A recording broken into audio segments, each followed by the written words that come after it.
Hi అండి. రీసెంట్గా మేము సంక్రాంతికి ఇంటికి వెళ్ళినప్పుడు కనుమ రోజు టెంపుల్స్కి వెళ్ళాలని ప్లాన్ చేసుకున్నామని ఇంతకుముందు షార్ట్స్లో నేను ఆల్రెడీ చెప్పాను కదా.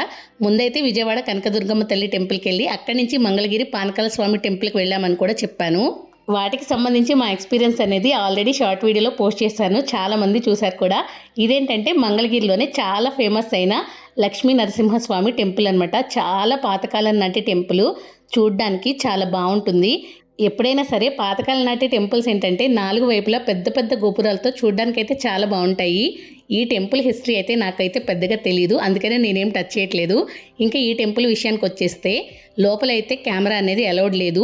ఈ టెంపుల్ కూడా మీకు ఎలా ఉంటుంది ఒకసారి చూపించడానికైతే నేను ఈ వీడియో అయితే పెడుతున్నాను అనమాట.